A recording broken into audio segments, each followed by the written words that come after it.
Welcome to Sexy Sunday School, where we talk about everything sexy and everything spiritual. I'm your host, Miss Nicole Brooke, the modern day Mary Magdalene, here to help humanity evolve through talking about some of the most taboo topics on earth. And today we have a special treat. We're not going to be talking about something too taboo, but we are going to be talking about the astrology for 2026 and tapping into the more spiritual side of things. So I have a special guest today, Priestess Pamela. I'm so happy to have you here. She is a modern mystic and she is a healer, and she's going to enlighten us on all of her wisdom. We did not plan that we were both going to be wearing green. We both did not know that we went to the same high school. So already the synchronicities are flowing. So I would love to welcome Priestess Pamela to the show. Thank you so much for being here. Thank you. It's such an honor. Thank you for providing a safe space and a beautiful area for us to discuss. Absolutely. Yes. I know, it's wild that we found out we went to the same high school. It's very funny. Not only that, but we're both Taurus suns. We're both Scorpio moons. We have a lot of connections, so I can't wait to see on this episode what else comes out. So I would just love for you to just introduce yourself to the audience. Tell us a little bit about what you're doing right now, your background, and shed your wisdom. Yes. So I am from Michigan originally. My family is all from Poland, so I come from immigrant family and grew up in Michigan, but made our way to Las Vegas when I was 13, so grew up here. But growing up in Michigan, we were living outside of Detroit. We're in a really small village, actually, surrounded by nature.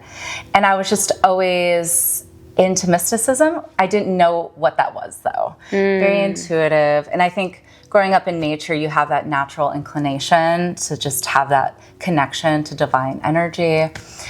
And as I got older, moving around, we moved a little bit around, and that kind of disjoints you a little bit, and you try to find your identity. So when I moved to Vegas as a teenager, I kind of was pushing away my intuition and who I truly was. So a lot of that was a rediscovery of that in my 20s. I fell in love with tarot when I was 17. Cool. And I bought my first deck. And that was a pivotal point for me. I was just like, why am I just naturally just inclined to go into this esoteric modality? And I would get psychic readings, astrology readings, but I actually didn't love the way astrologers would read my chart. Oh. Intuitively, I just didn't appreciate it. And I don't know, because we're both Scorpio moons, that means we were born under a full moon. There's an opposition in your chart between your sun and the moon. And that creates tension in astrology. So I have a lot of planets like that. I have a lot of planets in Scorpio and a lot of planets in Taurus. And so my chart is actually known as an hourglass chart. Okay. And I would have astrologers tell me, oh, that's a very difficult life you have. Okay, thanks. And beliefs are everything. Yeah. I believe everything's energy belief. So I would start to believe, oh, I guess I have a difficult life, you know? And then that puts seeds in your mind to then attract in difficult experiences. 100%. And that's why I think it's when you're going to see healers or you're going to see intuitives or psychics, that you are really paying attention, because at the end of it, you are your best guide. You know who you are. And these outside entities should just be pointing that to you, pointing everything back to your own personal power. So I started learning tarot. I started learning astrology. I ended up moving out of Vegas after college. I was living in Portland, Oregon, and kind of just trying to find myself in my 20s. We were discussing in human design. I'm a 6'2", and as a 6'2", you have 3 distinct periods of your life as a 6. And the first is from when you're born to your 30, and it's the experimental discovery phase, exploring. And I think a lot of people do that in their 20s anyway, because when you're pre-Saturn return, which is a big astrological transit in your life, starts around 27, 28, sometimes later, sometimes 29, 30 for some people. you're really discovering who you are. So Portland, I was kind of lost, to be honest. I was just discovering who I was. I had a great time, but I didn't know. And then I moved to Tokyo, Japan, teaching English for a couple years. And I was really into yoga at this phase of my life. So I was just doing a lot of yoga training and studying, but still like would always get a tarot reading. And yeah, so then I actually moved to Argentina. Ooh. Yeah. ¿Hablas español? Did you learn Spanish? No, Okay.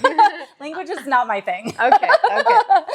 Language, but energetic language is your thing. I would say so. Yeah. Even in Japan, like Japanese, it was too much for me. I love the culture, but especially when you're working so much, it was really difficult for me to study. I tried to study as much as I could, but I definitely could not speak too much Japanese. But no, Argentina, the focus of me going there was to work on a sustainable living project. Ooh, cool. Yeah, so I was living off grid for a few months. Yeah. Nice. Yeah, and that was beautiful.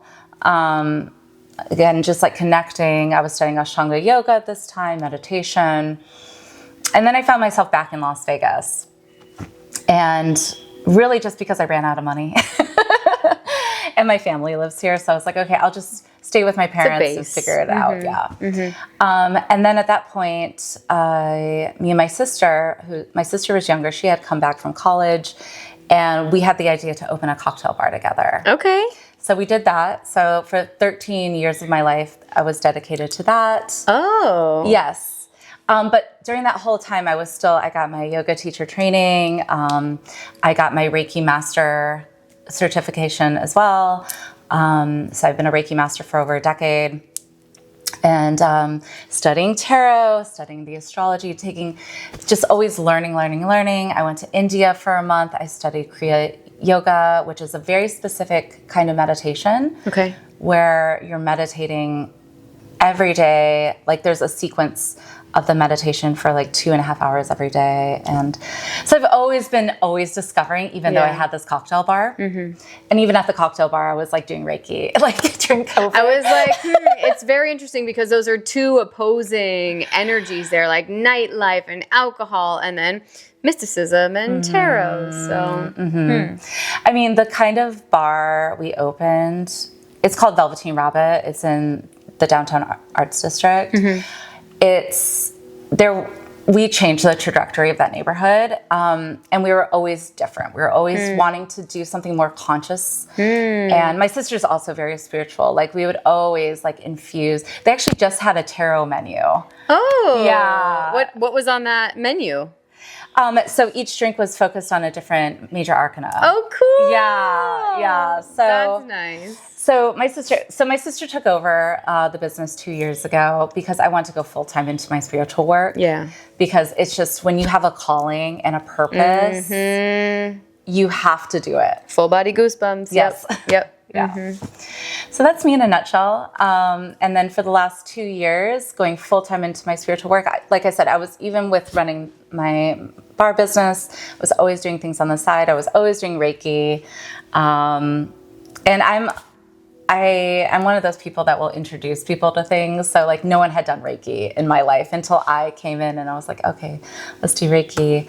And so, yeah, as I went full-time into my spiritual work, I am now hosting events. I am doing one-on-one with clients with spiritual guidance.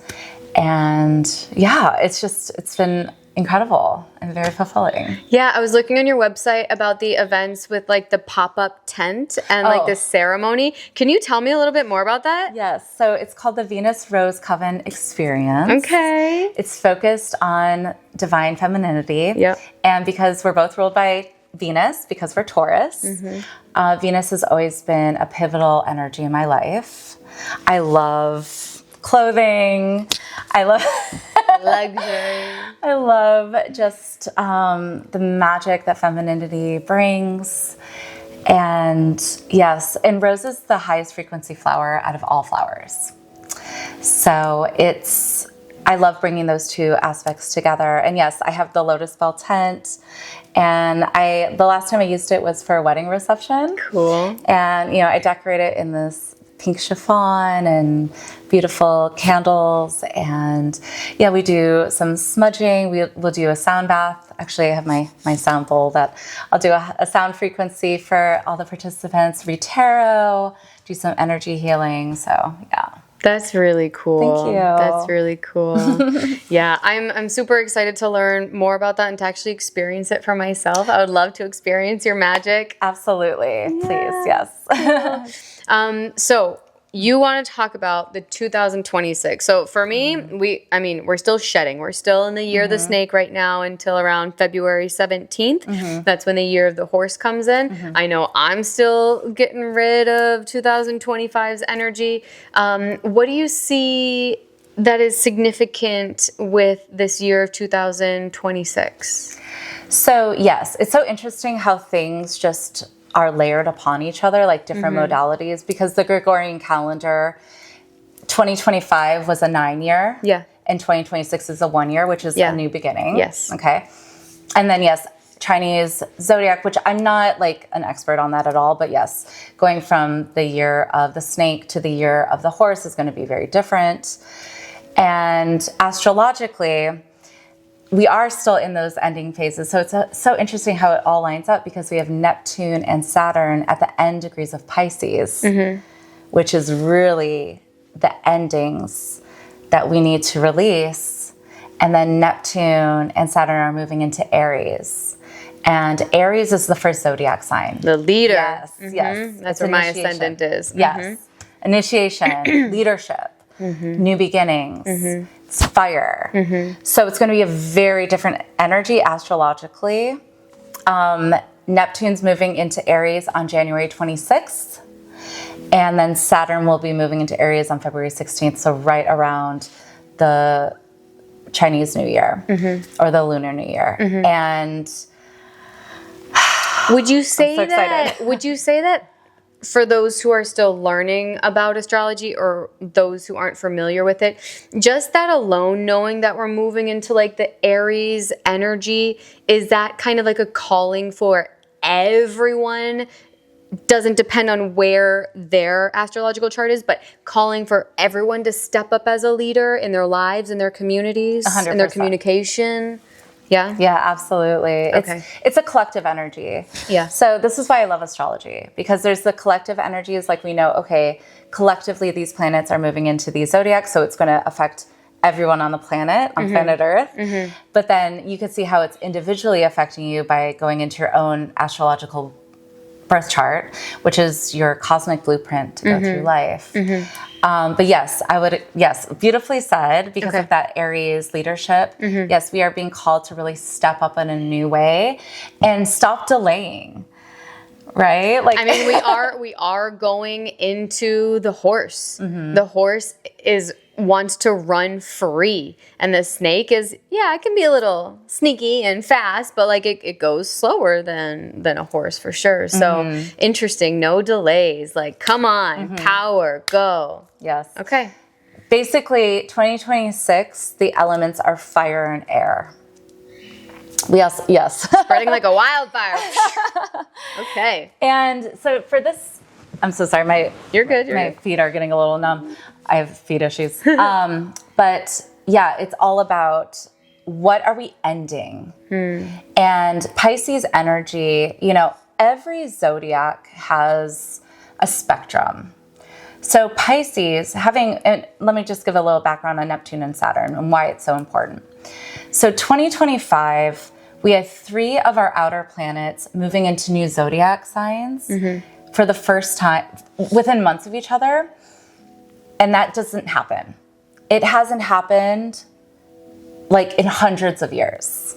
Okay, I think the last time I saw it was in the 1700s, but it was like not even within months of each other. There was like a 2 or 3 year period. And so 2025, we have, it started with Pluto moving into Aquarius, and that was in November 2024. Okay. But that's really what like jump-started everything. Okay. And when we talk about the outer planets, Pluto, Uranus, Neptune, it's from the perspective of Earth. So they're the furthest from Earth, and they take the longest. So Pluto was in Capricorn for 14 years. Uranus was in Taurus for 7 years, which is interesting because that was really pivotal for Tauruses. And then Neptune was in Pisces for 14 years. So they all moving into new zodiac within months of each other. Now that it's happening. So it was happening last year. We got a little taste of it last year. Okay. Then they retrograded back Okay. into their old signs. Okay.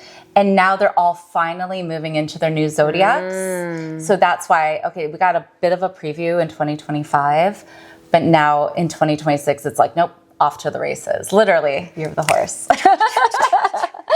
Yeah.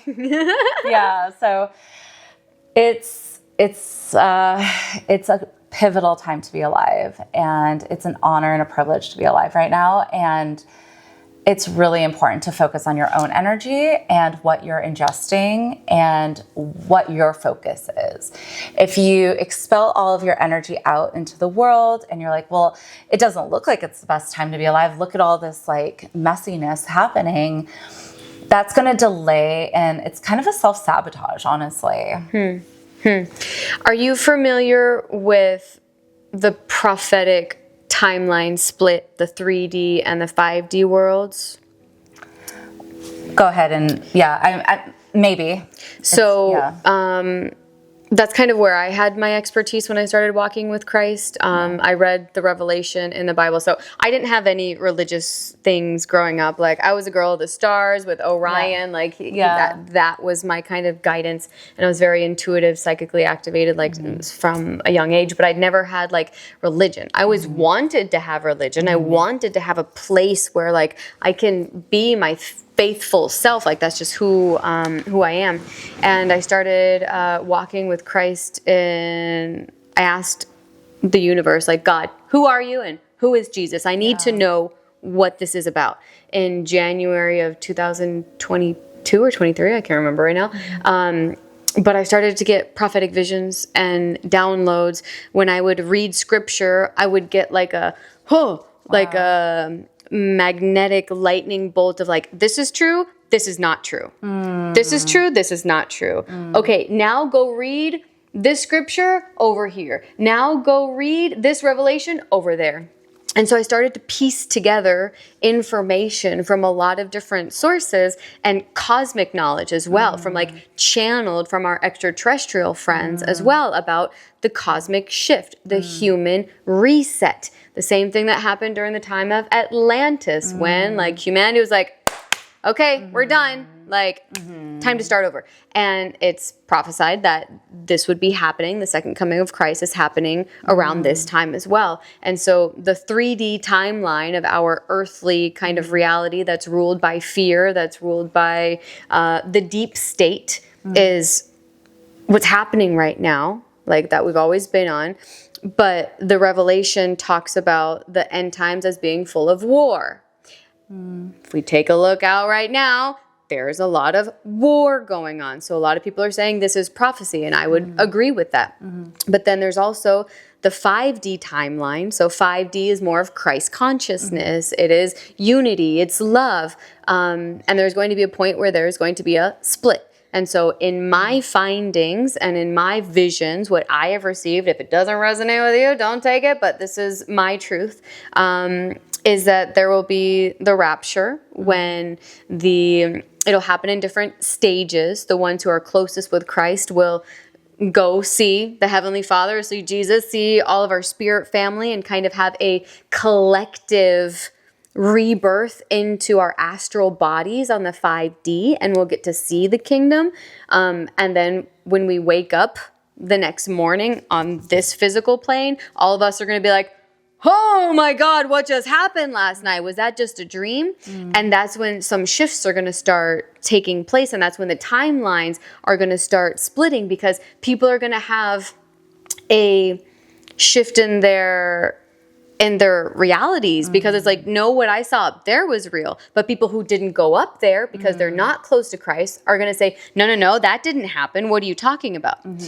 That kind of ascension, that group ascension, will happen 3 times until the last like whoosh, final blow, to where everything in the 3D world that's not vibrating with love and light will be destroyed. Like Interesting. Okay. that is the end, like promise of the Father, that we will be all reunited on the new earth. And how we can start manifesting that on earth now is by connecting with the vision of the new earth being ruled by love, by spiritual leadership, not the leadership that we have right now ruled by money and pedophiles.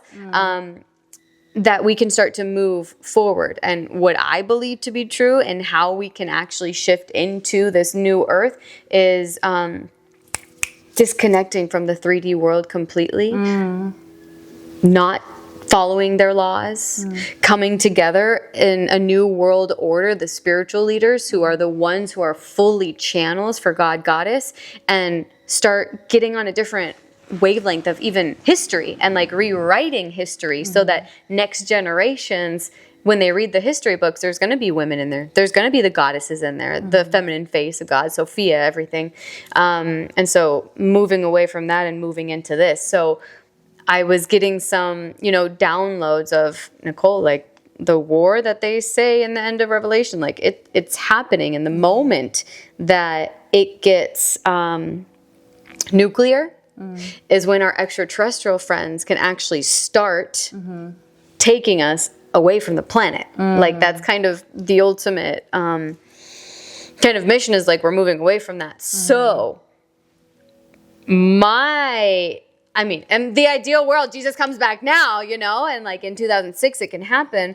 So like, do you foresee any kind of like major cosmic shifts? Does any of that resonate with you? Have you heard of any of that before? Oh, of course. Yes.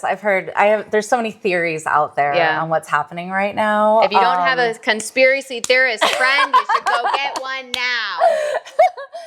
Yeah, there's so much. I mean, I come from the belief that like we don't know what's going to happen. So I don't prophesize. I think if you have some prophetic messages coming through, definitely, like if it feels true to you, go for it. Because it's interesting. There's a lot of astrologers out there that are like, okay, well, because of this Aries energy we're in, we are going into a time of war. I also don't know when we haven't been within war. So that's a little bit tricky for me to be like, is this a more pivotal time of war? But the nuclear thing with like aliens, I find that interesting because that's when we started getting a lot of activity in the 1940s or in the 30s, right? When the nuclear weapons were being created and then like detonated. I think for me, where I come from is because we don't know what's going to happen, and all you can do is control yourself and where you're at, is to be in your highest frequency, in your highest vibration, and your highest self. And whatever happens will happen. So what can you control? That's like my big belief for sure. I think there is spiritual warfare. I believe, anytime you grow your light, and the last 2 years when I went full time into my spiritual work, being in hospitality, being in an industry with alcohol, it was a little bit more on that superficial level. I wasn't able to really have these conversations, right, with a lot of people. Some people, yes, like some of the people I was with. It's interesting. There was a big shift. Someone I'm just thinking of is that was our liquor rep for years, is now repping non-alcoholic spirits and doing wellness events with it. Yeah. So I love that. And amazing person who's doing breath work and yoga and all this. But sorry, where was I going with that? The spiritual warfare, the different shifts. Yes. So when I went full-time into my spiritual work, I was like, oh, this is the natural progression of my life. I'm entering a new decade of my life. This is what I'm meant to do. It'll be in flow. And as I went more and more into my spiritual practice and then more into helping and healing, I was getting entities attacking in my life. And so it's true, like as consciousness grows, it will be tested. It's not like, oh, everything's amazing now. Because when I tell everyone, oh, we are going through a conscious awakening, we have this major shift astrologically, and people are like, well, how can you say that? Look at the world. It's not clean. It's messy. The dark will get darker and the light will get lighter. And that's eventually how the different timelines and how the shift will take place. Gotcha. It's like you choose evolution or devolution, de-evolution. You can choose which path you want to go. And you're not going to see what other people see. We're literally going to have different perspectives. Especially, I think, when people start to get on the bandwagon of not paying attention to Fox News anymore, not paying attention to what that is. Like, the old cannot be repaired. Like, it's beyond that. We have to focus on the new and what we're building together in this new earth. That's my personal way of seeing it. Do you see, like, so what other big astrological shifts in 2026 can we keep our eyes and ears on?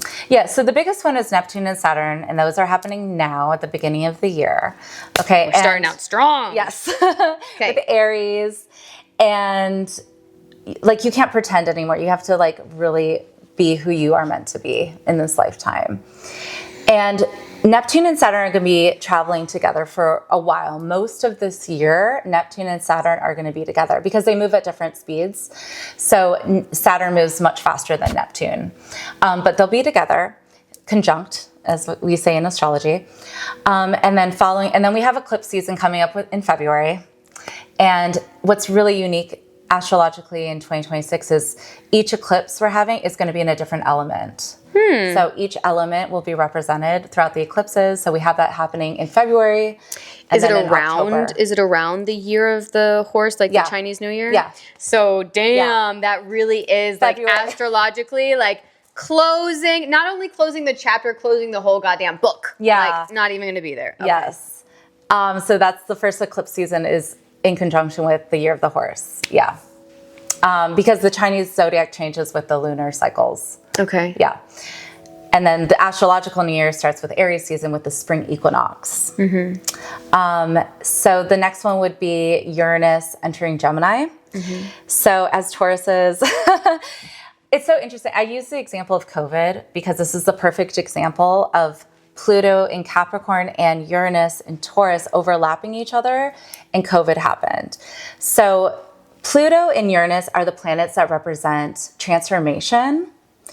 And in different ways. Pluto is long-standing transformation, like we cannot go back. And Pluto being in Aquarius right now is innovation, technology, transportation, and then us as individuals adding to the collective, adding to the greater scope of humanity, and us being truly ourselves. So when Pluto was in Capricorn, which is Earth, and Uranus in Taurus, which is Earth, we have planets of transformation and earth signs, not comfortable. And that's when COVID happened.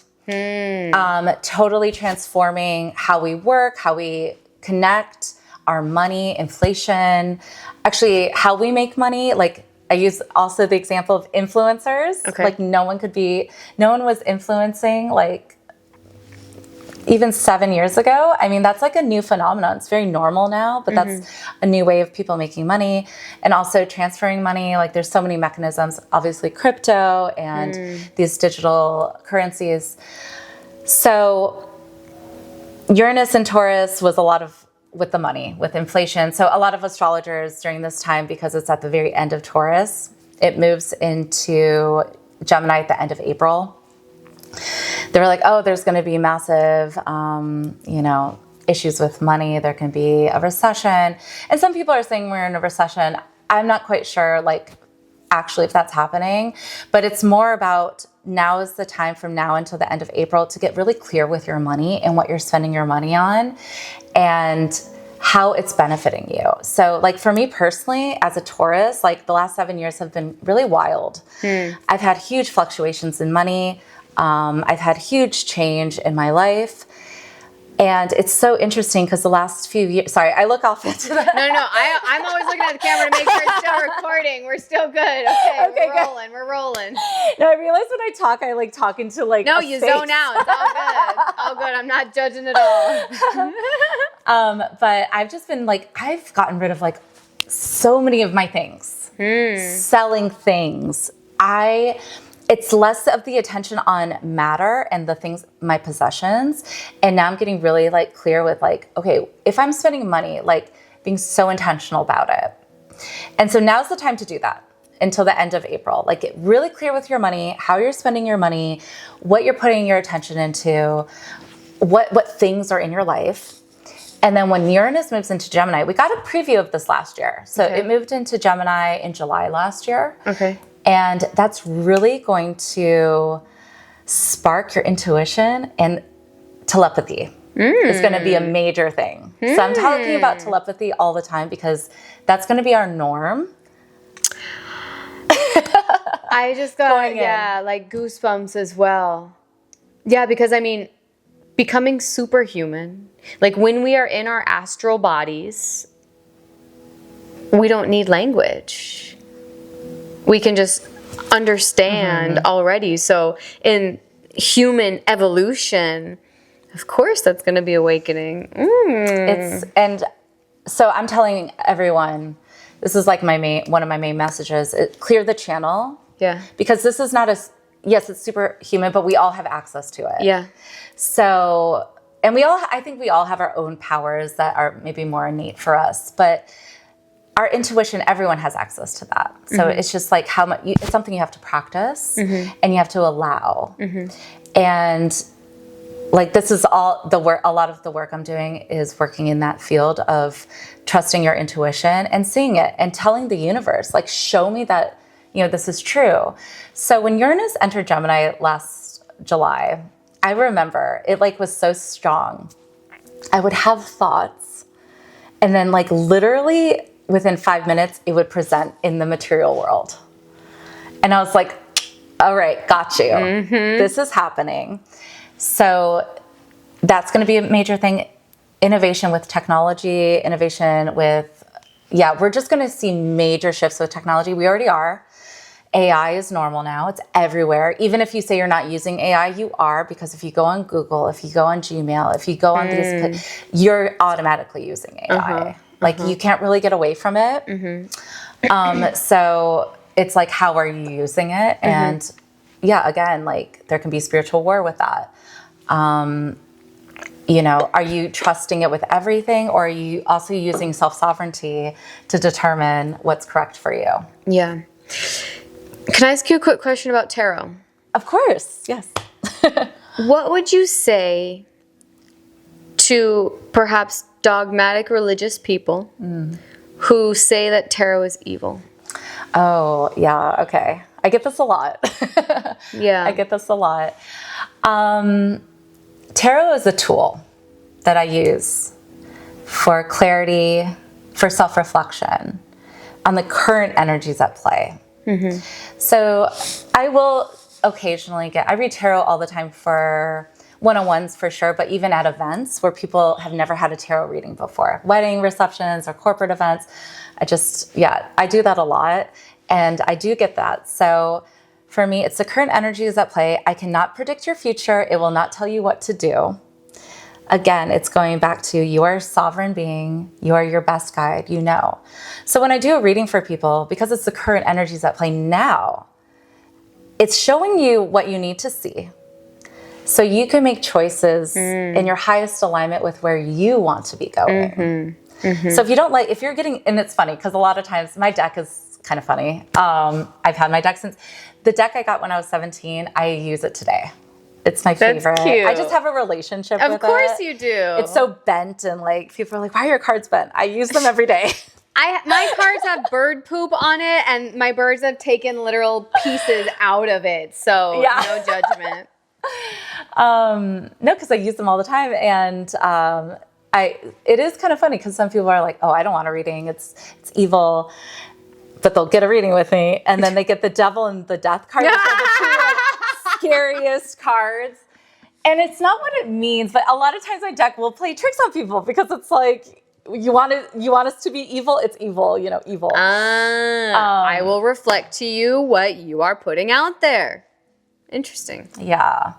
But you shouldn't ever give your power away to anything. Like, even if I'm working with clients, I'm like, I can tell you this, do what you will with it. If it's not resonating.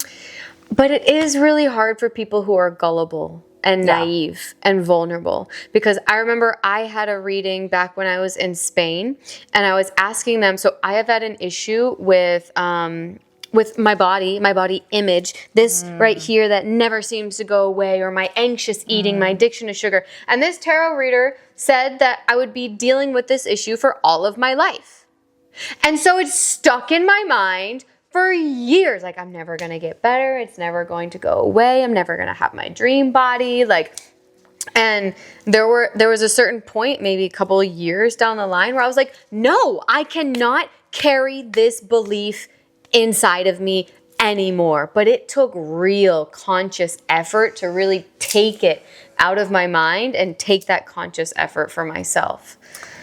Yes, it's powerful. We are all very powerful beings. We can influence others. And that's why it's like, what energy are you putting out there? Yeah. And that's why I studied my own astrology. I didn't like that readers were telling me that I had a difficult life. Like, what? How is my life more difficult? I don't think it's that difficult. Like, yes, of course there's challenges, but like, to say I'm cursed in love or something, that's an astrologer told me that once, and I was like, because my Venus is in the 12th house. Okay. That's a more challenging placement. There are more challenging aspects that we can find, but that doesn't mean I'll never find love. You know what I mean? Like, you'll just find love in different forms or whatever. But yeah, that's powerful. Yeah. And you know what? I think what the audience needs to know is discernment. Discernment. Oh, yes. If it doesn't resonate, or that person doesn't feel like it resonates, don't do it. Discard it. Sometimes the divine will play tricks on me to test my own discernment of whether or not that piece of information or that person was actually giving me the information I needed. So for example, I heavily rely on this affirmation app that I have on my phone, because it can give me guidance right there. And when it says, for example, like, you're allowed to have tough days, tomorrow will be better. And I'm like, but I wasn't having a tough day. It wasn't a tough day. Like, is this a trick? Like, no, I wanted my affirmation to say, you got this, you got this. And that was actually when I was doing my workshop on Sunday, I was like, over my dead body, will it be a tough day? No, I'm doing fine, and it will be fine. So there's that fine line of like taking the information and deciding whether or not you want it, whether or not it resonates with you. Well, that's actually Uranus and Gemini. So Gemini rules communication, technology, media, and we can be over inundated with that going into Uranus and Gemini.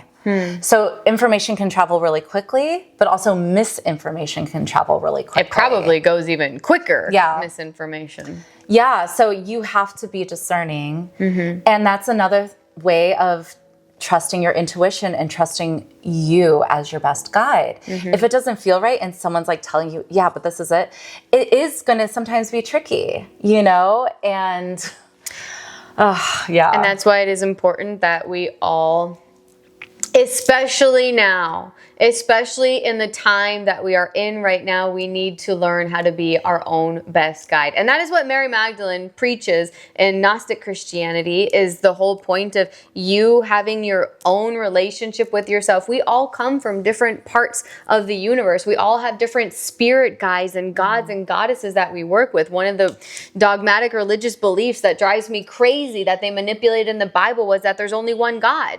No, that's not true. There's gods and goddesses everywhere. Like, we all have the opportunity to tap into and work with them. There's one creator source, yes, that we all come from, yes, but that's not the same as our Heavenly Father. And if you guys read my ebook, The Greatest Story Ever Told, which is based on a scripture, I'm not making this shit up, it literally tells you the story of the Heavenly Father and that he is one asset of Source Creator. So it's really important that we all tap in with our own intuition, our own inner knowledge.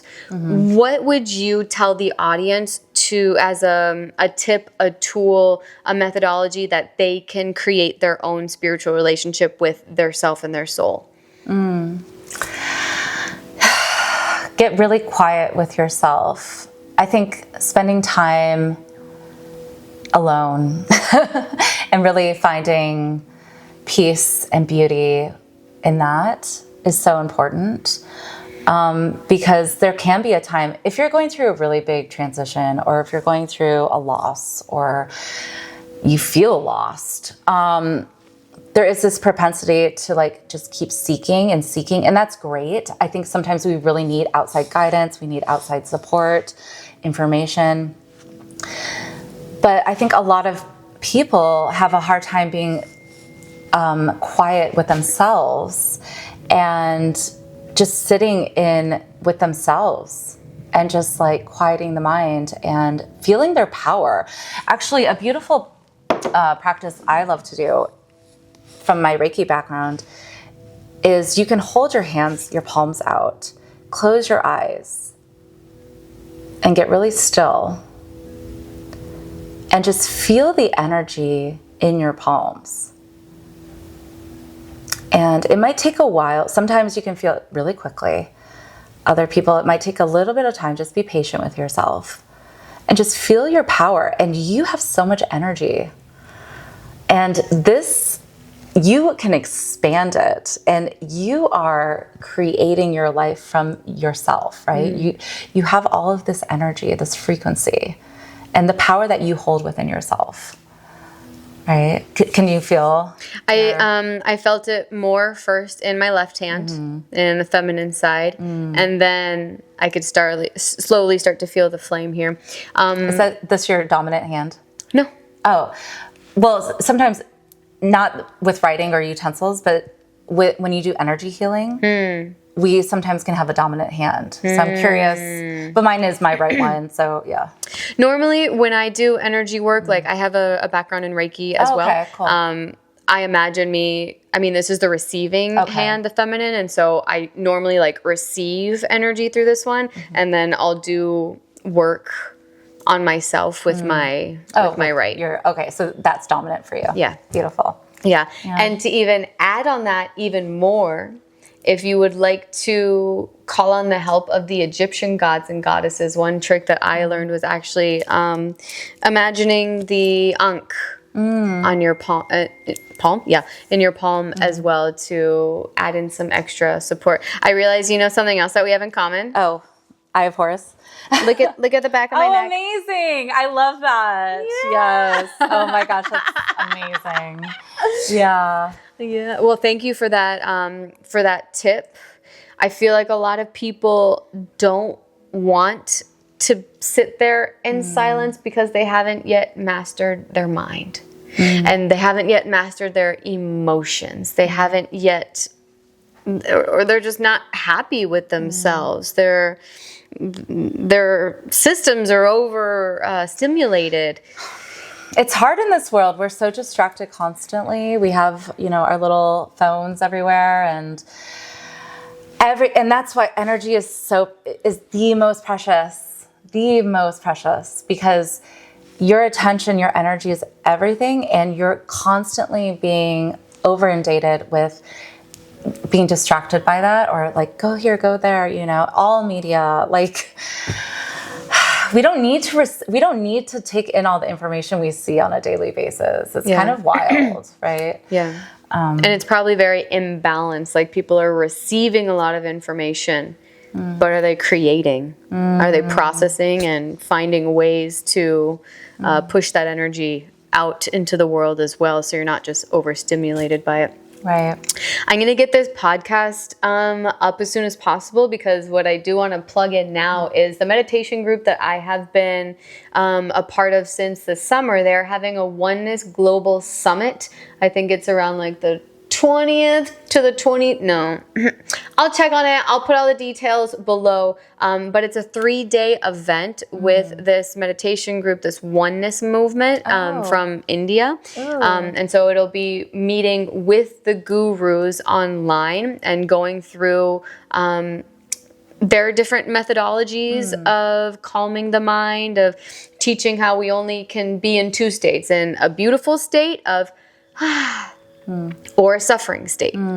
Any other emotions that lead us to be a little bit frazzled. So this will be a great opportunity for you guys to join in that. It's completely free. And I'm telling you, this meditation group has changed my life within the past 6 months. And it'll give you a lot of tools to really start to have meditation be a part of your daily routine. I meditate there's different clusters and groups all around the United States and all around the world. And every single day I'm meditating with them. Not only is it good for the meditation, but to have people who also see you as human beings. We live in a world where people are so judgy, especially in the United States since I've gotten back. Oh my goodness. But with these people, it's like they don't judge you. They accept you because you're human and you are deserving of being loved and having a family. So I found so much peace. And so if you guys would like to join that 3-day global summit, then I'll put all the information down there as well. That's amazing. Which makes me ask you, what kind of spiritual practices do you have, like with meditation or with cards? You know what I want to know? What's your morning routine look like? Morning routine. It does fluctuate. Yeah. Oh, that's another thing we have in common. We're both projectors. So my energy fluctuates daily. Yeah. Is that a projector thing? Is that why I'm not being able to have some kind of routine in my life? 100%. Okay. 100%. Got it. Most people are generators. Yeah. On the planet. So does that projectors are mean very that they can different than most people. So our energy is very inconsistent. So, and I don't know, you're an Aries rising, so you have that support, which is lovely. But I have a lot of ideas too. There's so many things I want to do. I work one-on-one with clients. I host workshops and events. I work at events. And I want to, I was trying to do a podcast too with astrology. I want to create content for socials, and I get overwhelmed because I literally don't have the energy to do it all. And so I'll get burnt out really quickly. Yeah. So I'll commit to things and then not able to actually follow through.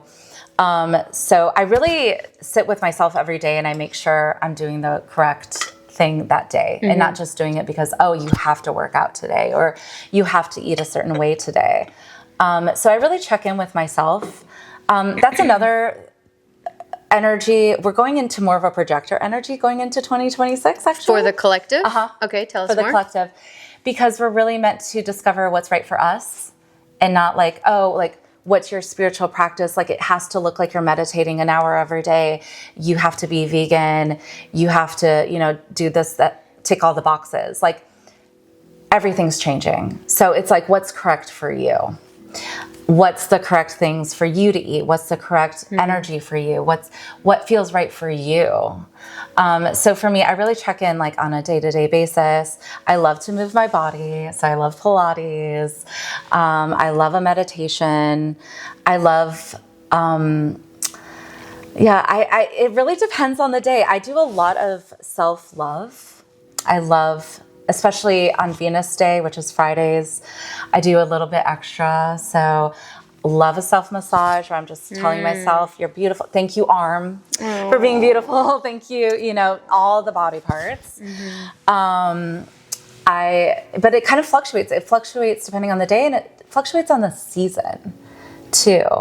I was saying earlier with working with rose frequency, I will make a rose tea or a rose tincture and just have a practice. I have an altar.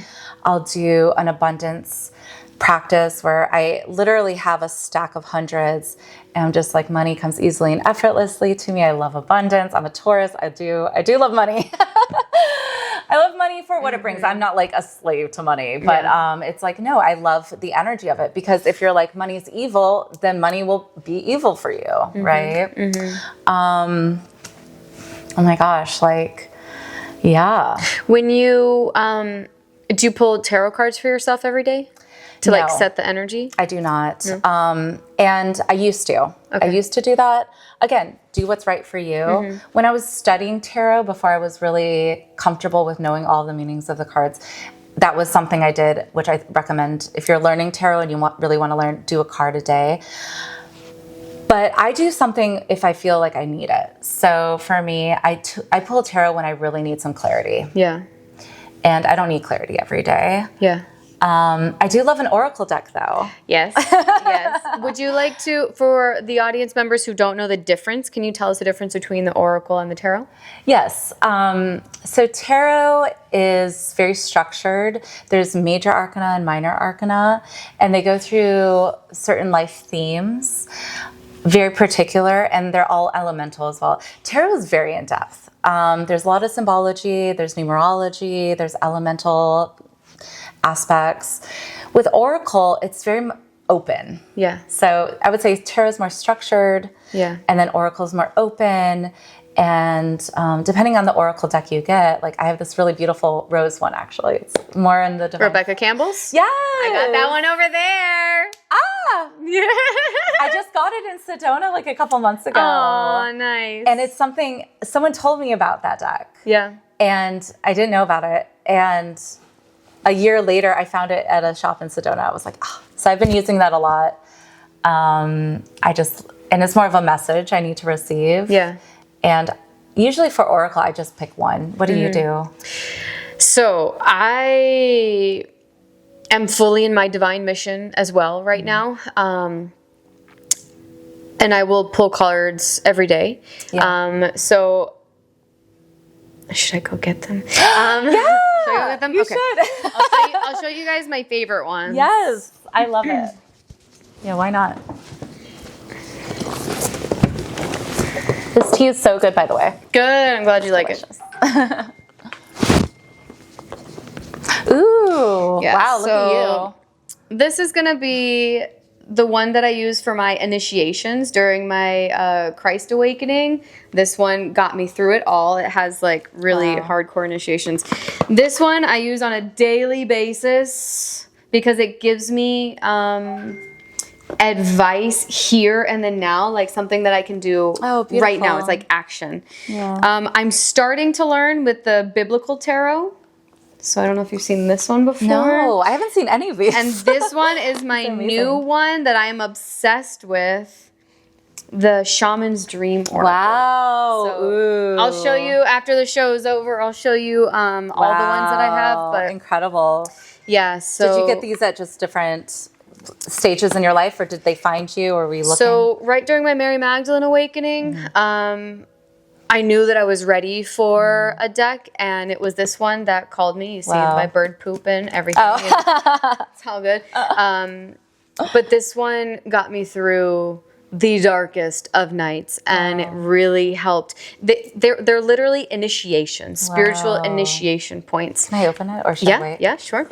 And then the Angels and Ancestors deck is by Kyle Gray. Is really good for me to have like specific actions of like, I need to do this now. This is what I need to be focusing on. And I have one of my favorite tarot readers, 13 Moon Tarot, Andy. I love you. If you ever watch this, I adore you. And she uses the Shaman's Dream Oracle, and I really enjoy the messages that come out of there. And honestly, like I'm still learning with tarot. I have a regular tarot deck over there. Oh, karmic clearing. Oh yeah, baby girl! Whoa, yes!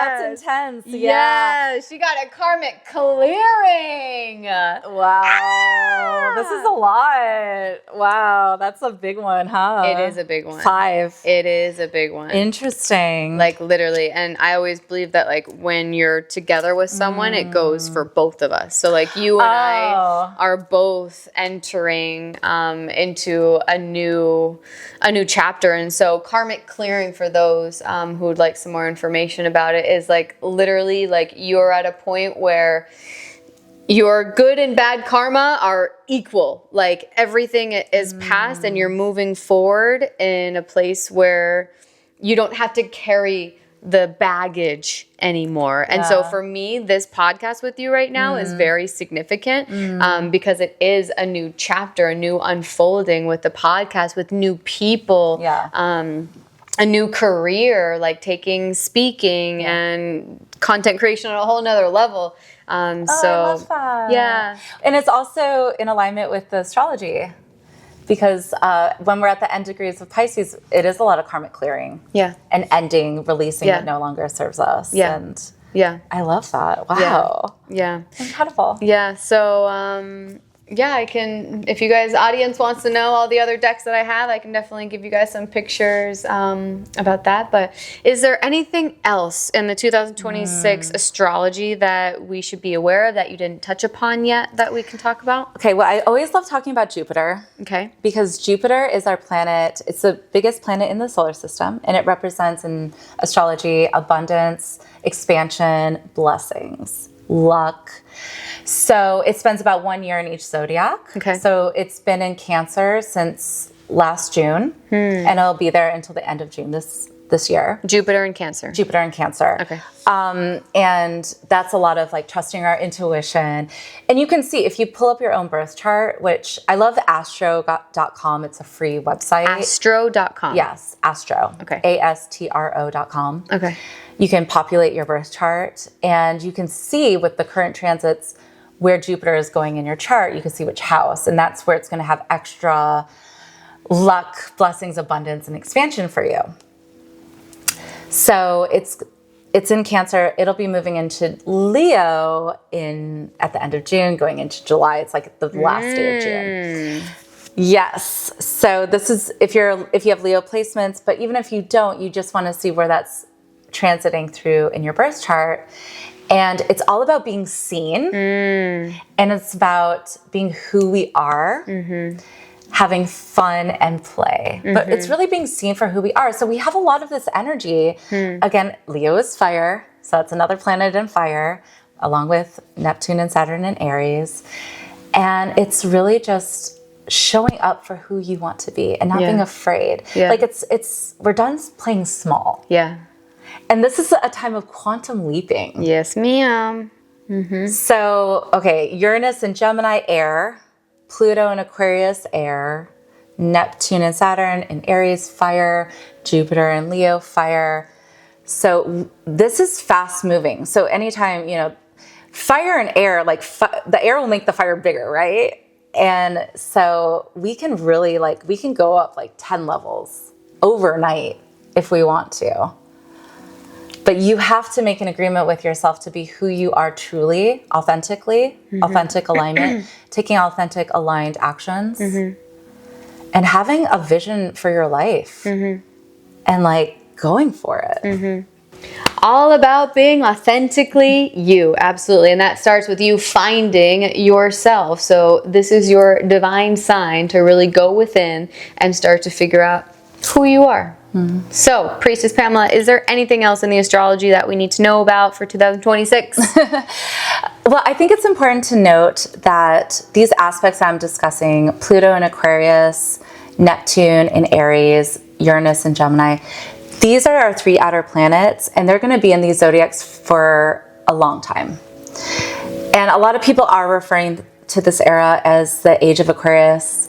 If you talk to 5 astrologers, they're going to give you 5 different perspectives. And for me, it's hard to label situations or eras, but I do really feel it is an age of Aquarius because we're really meant to be innovative, be authentically aligned, be ourselves, and that's going to help strengthen the collective. And that's very new earth, 5D, superhuman, us evolving kind of era. Yeah. When's the last time we had Age of Aquarius?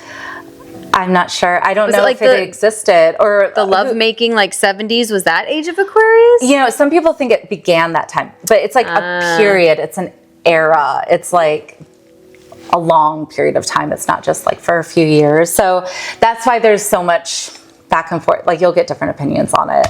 So we're entering in another Age of Aquarius.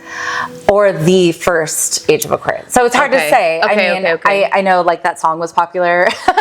Is that where we know it? Just from song?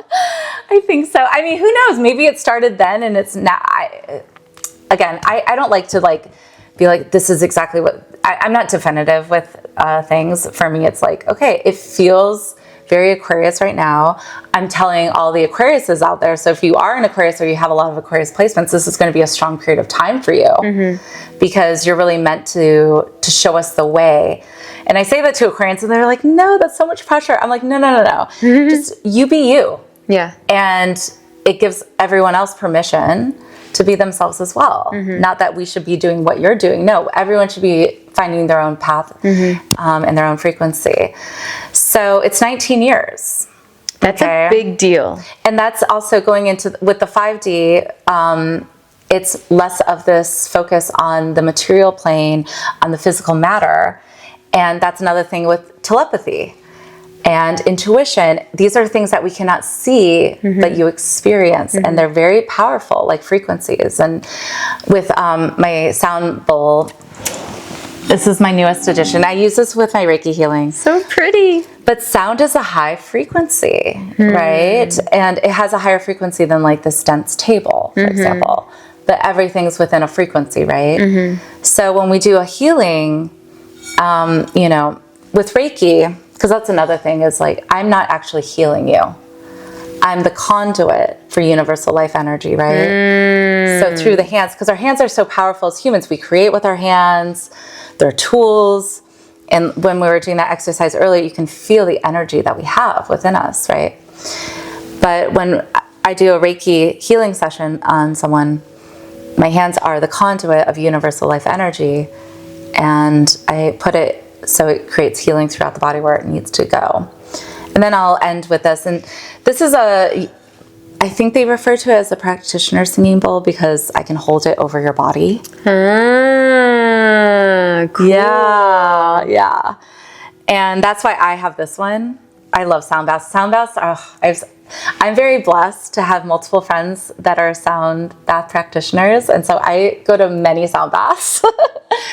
It's an expensive thing because these are expensive. They're not easy to create and they're very delicate and it's an investment. So I would encourage your audience, if you haven't tried a sound bath, it's incredible. And you're just getting waves of high frequency. And I mean, I have ascended. I have released so much stagnant energy, and you can enter a very different frequency. And have you experienced, I'm sure, sound baths? Yeah, I've had a few of them.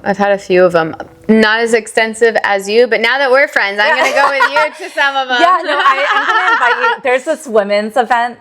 It's a house, and they do sound baths. My friend will do a sound bath there, and then they have all kinds of really cool things. And it's a complete, like, no alcohol, like cool. It's just, being very present. And they have all women events, and then they have events with everyone.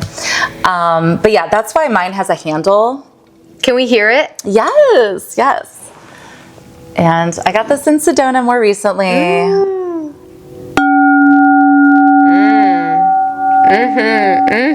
I can feel that.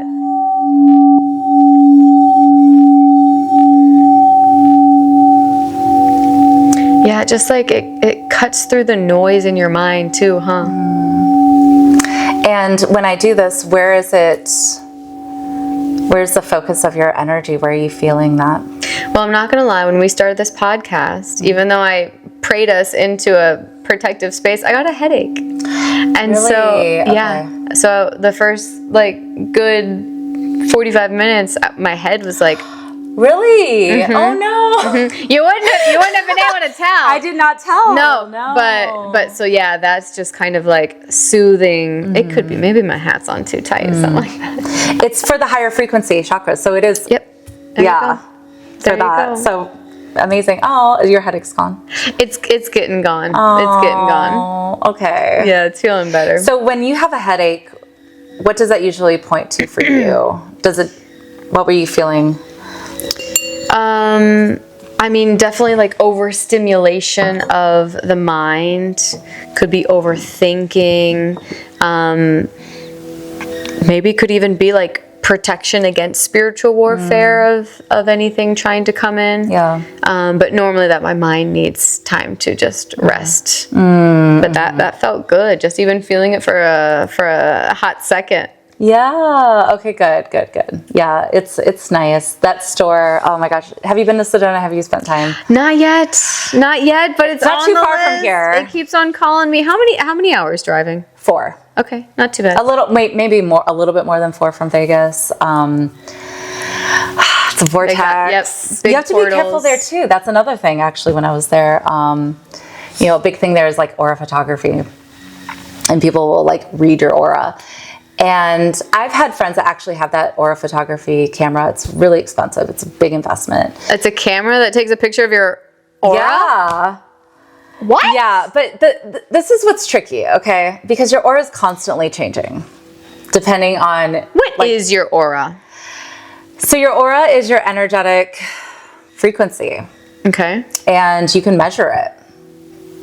Actually, I have... My naturopathic doctor works in that realm of measuring your auric field. Because if it's really compact and it's close to you, it's keeping you safe. And it's also when you're maybe in more fight or flight, anxiety, stress. So it's close. But when you're feeling expansive and you're like feeling really good, you're in this high frequency, your aura is expansive. And that's how you can read a vibe of someone. So if someone walks into a room and you can feel their vibe, right? Are they feeling expansive, or are they feeling more like dense? Or do you even notice a person? So Sedona is a very spiritual place. Yep. It's in the desert. Actually, Vegas, people don't think this, but it's a very spiritual place. We're on a vortex. It's a massive city in the middle of nowhere. What, Las Vegas or Sedona? Both, Okay. I guess. But Vegas, just because it's a very unique place with, all of the things that happen here. There's a lot that happens here. There's the polarity between light and dark. With the weather, it's very like cold or hot, it has that polarity. It's very spiritual, but then there's like all these other things that, will contract that. So Sedona, even though it's a very spiritual place, there isn't gambling, there isn't, you don't get that there, but you still get the kind of like the snake oily spirituality too. Not everything that's spiritual is spiritual. You're still selling. So I got my aura photography done, and it was just a really weird experience. It wasn't well done. It felt weird. So you have to really like trust yourself. Yeah. And even if someone's telling you, this is spirituality, take it. You have to be discerning. Back to discerning. The devil loves to sneak into religion, loves to sneak into spirituality to try and bring you to the dark side. It's really sad how people who you think that are your spiritual guides. The first time I ever did ayahuasca, I was fine with the guy. Nothing happened. I was protected. It wasn't until later that one of my girlfriends called me and she's like, Nicole, I saw that you are promoting this man. He sexually crossed the boundaries with me. Oh. And I was like, well, crap. Yeah. And just like hearing about the Dalai Lama. Oh, hearing about our spiritual leaders. I mean, our presidential leaders and all the stuff that they have done. So yeah, this is the moment of discernment. Did you see any extraterrestrial starships in Sedona? No, I'm so sad about that. I was trying so hard. I think my ideas of aliens and extraterrestrials, I'm starting to refer to them as celestial beings. Celestial beings, I like that. I'm rebranding. Yeah. Rebranding UFO to celestial beings. It's so funny. I rebranded Pisces to the Mystic Mermaid because I didn't like the fish. I was like, no, you guys aren't fish to me. You're a mystical mermaid. And most Pisces like that. They prefer it. But yeah, I'm thinking celestial beings because I don't know if they're all physical. Because they're in a more ascended state, a higher frequency, I think it's more of an energetic. And so I feel like I'm opening the portal to allowing them, but Have I seen a UFO? No. And I'm so disappointed. Have you? We will soon. We will soon. I've definitely mentored with them, especially when I was younger. I'm a very cosmic child. When I was finding out about the rapture, the human reset, about how... Did you know that there is a bill on every president's desk around the world that says, hey, we're going to start showing up. You need to tell your people that extraterrestrials exist. Oh, really? But they don't want to. Why? Because the deep state is controlled by the Draco reptilians, who are the most evil species and ancient species who have always had control over the human mind. So if we find out that extraterrestrials exist, then... And that we've known about this, FBI has had 30 years of proof about them, then that means the entire deep state is going to be exposed. So in Sedona, there's actually a portal there that leads to inner Earth. Oh. Did you know that we used to live on the inside of the Earth? And that the original Garden of Eden was on the inside of the earth. And when Adam and Eve were expelled, not by our Heavenly Father, the good God, but actually by the demon who was disguised as God, we got kicked out of the Garden of Eden. That's why we had to go onto the surface of the earth where everything was more harsh. Yeah. So I've never heard that. there are extraterrestrial, like the starships can actually...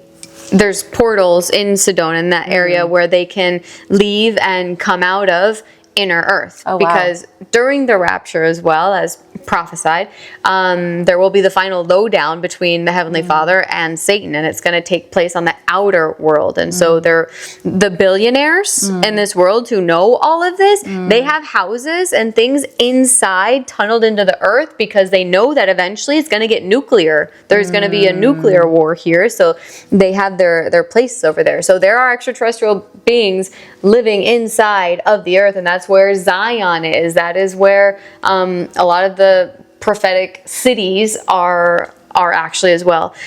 This is why NASA doesn't want to show us the North and the South Pole. They literally will not allow us to take photos because there's a giant portal in there. That's how you get into inner Earth.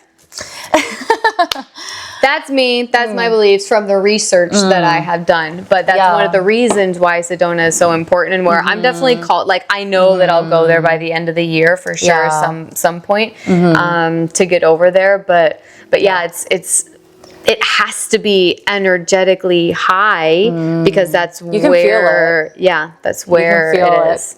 Going in there, it's wild. Yeah. So, well, thank you so much for coming on today. What else? What can you offer to my audience? How can they get in touch with you? How can they learn more about you? Yeah, you can go to priestesspamela.com. And I work one-on-one with clients. So if you wanted an astrology reading where I go really in depth into your astrological blueprint, that's available. I do longer guidance, spiritual guidance with clients that are really going through something, maybe a fertility issue or a loss or some, just a life transition. I loved working with clients in that way as well. And this is online, so we do a Zoom meeting. And I do workshops in Las Vegas. I do events in Las Vegas. And I would like to do events outside of Las Vegas as well. Working on that as a goal for this year. And yeah, you can find me on Instagram at Pamela_the Priestess. And yeah. Do you have any upcoming events? Oh, yes, thank you. I have a workshop on Sunday the 25th in the downtown arts district in Las Vegas, and it's a quantum leaping workshop. That's so cool. So it's for aura clearing and energetic expansion. So everything we just talked about, clearing your aura and then expanding your energy. And I have found this, and I just things just magically in flow happen in my life that I've been wanting to manifest, or just beautiful surprises and magic in my life. So knowing that you have the power, so of course we can have guides like myself showing you the way, but then you realizing the power that you possess and really accessing it. So yeah, well, thank you so much for being Thank you, here. Nicole. Thank you for having Absolutely. me. Thank you for creating a platform and having people be introduced to new modalities as well. That is the mission of Sexy Sunday School, so that you can become spiritually liberated and sexually empowered to live your most magnetic and magnificent life.